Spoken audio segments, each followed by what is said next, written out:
baby. We are leaving New York today, and I realize I haven't shown you guys the Airbnb. We're staying in an Airbnb. It's actually a pretty nice Airbnb. This is also my first time in an Airbnb, so Airbnb, I have a very good opinion of your brand right now. If you want to do a little sponsorship or something, I'm not gonna complain. This is a sick Airbnb though.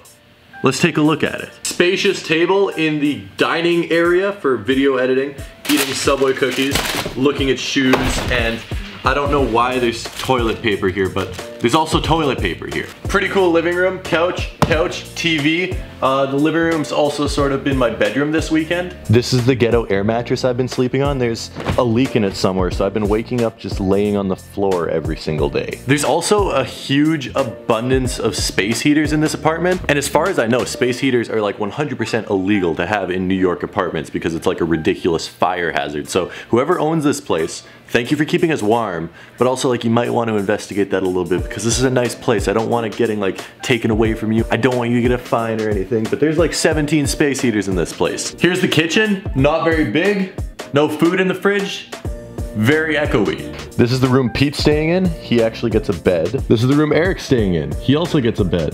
What's up, Eric? Hey. Why do you get a bed? You could have had a bed. I have a floor. You just gotta ask. Can I have a bed? Yeah.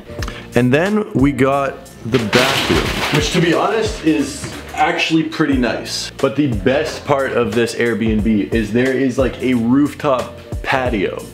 Okay, patio's a little bit generous of a word, but you can go onto the roof. There's this really sturdy looking ladder. Not much safety restraints, but you can go onto the roof.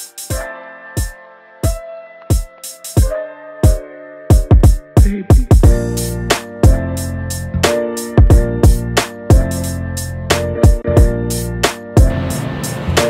Yeah, this is the roof. There's absolutely no view. It's just surrounded by a whole bunch of taller buildings, but there is a rooftop on this Airbnb. So once again, this is an awesome B&B. The B&B is great, but unfortunately we gotta get going. I'm going home, Pete's going home, Dylan's going home. Their flight's like half an hour before mine. We're all going to LaGuardia, so I figured we'd just go together. It is like freaking, what time is it? 5:30 in the morning right now? And sadly, we're leaving New York and heading back to Winnipeg. Hey, how are you doing? Good.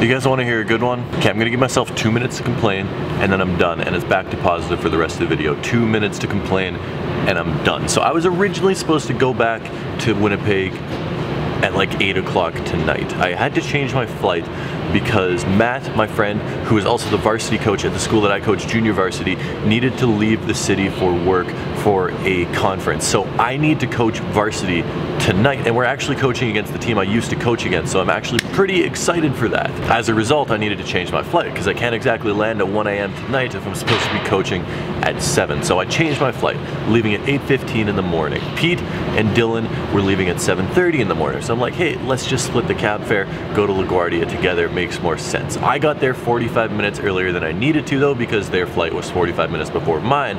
I hadn't slept at all the previous night because Eric and I were out at a comedy club until 3 in the morning. So naturally I decided to take a nap at the airport. I completely passed out. I woke up, everyone had already boarded the plane. They were gonna close the gates in like 2 seconds. I was sitting there right in the gate. I don't know why no one woke me up, but I'm sitting there right beside where you're supposed to board the plane, and no one decided to wake me up. Thankfully, I make it onto the plane. I get on the plane, put my bags on the plane, I sit down, I immediately realize I don't have my cell phone. My cell phone was sitting on my lap when I was sleeping, so I knew exactly where it was. It was sitting on the chair by the gate. I knew exactly where it was. I rung the assistance bell, told the stewardess, hey, I forgot my phone, it's here, can you get someone in the airport to go look for it? They had already closed the plane doors, so there was no way I was gonna look for it. She said, yeah, sure, we're gonna get someone on it. The captain took my information, like my name and my seat number and my passport and all that stuff, so he could tell the airport whose phone they were looking for. We land in Minneapolis. I ask if anyone knows if they found the phone or not. They're like, oh, we don't know, you need to go to the Delta help desk. So I'm gonna go to the Delta help desk and hopefully someone has found my phone. But now the problem is here, I don't have a phone right now. I can't contact anyone. Even if they find my phone in New York, I can't contact anyone right now. My phone's in New York. I have my laptop. I could and should be able to write emails, but it's not connecting to the Wi-Fi here. Theoretically, people could go onto my YouTube account, delete all my videos if they found my phone and wanted to do nefarious things. And also, it's a snowstorm outside right now. And I told one of my friends to pick me up at 1 o'clock. It's 12:30 right now, and we still haven't taken off because our flight got delayed. Good. So I was in LaGuardia Airport and I left my phone sitting at one of the gates, and they told me to phone the Delta Help Center to see if it was found.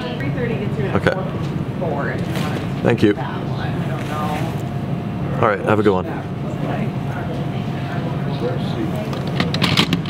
That wasn't very helpful.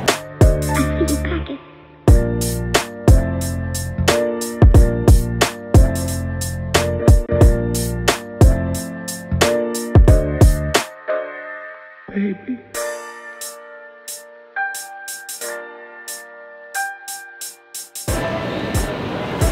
You guys want to hear a good one? I'm gonna allow myself another 2 minutes of complaining here. I'm gonna keep it positive, but today is just not going my way. So my flight got delayed, which I mean, wasn't the best thing on earth. My buddy was gonna show up at the airport without anyone being there, but that wouldn't have been that bad. It would have been an hour late. My flight's now been canceled. I was supposed to leave at 11:30 in the morning. I'm now leaving at 9 in the morning tomorrow. This is terrible. This is why you don't book flights through Minneapolis in the middle of winter. It snows a lot here. I'm a little bit peeved. Delta does not offer meal vouchers or hotel vouchers, which is bizarre because I've had this happen to me twice before where I've been stuck in an airport because of bad weather. Both times I've been put up in a nice hotel. I've had meal vouchers so I don't need to pay for food. And I've had many friends with many different airlines have the exact same thing happen to them before, but I'm stuck in the airport for 22 hours longer than I'm supposed to be, and I'm expected to pay for a hotel or go stir crazy in here. On a side note, the Wi-Fi on my laptop is still not working, so I have no communication with anyone. No one knows I am still stuck here. I can't book a hotel because I have no way to actually do it. I don't know what I'm doing here. It's like 2:30 right now. I've been chilling in the airport for 4 hours. Starting to go a little bit crazy already. Today was supposed to be such a fun vlog. Oh my goodness, we were gonna go home. I had the best afternoon and evening planned ever, and it's gonna be great. And now I'm sitting in an airport complaining about how miserable today is. Oh my goodness, that amazing man right there in the blue shirt just lent me his phone and let me call my dad. My dad was thankfully able to book me a hotel, let people know that I'm not going to be in the city. Richard's gonna cover basketball for me. This is still a terrible day, except it's a little bit better. I have the address of the hotel here, so I actually don't have to sit in the airport for 24 hours. Oh my goodness.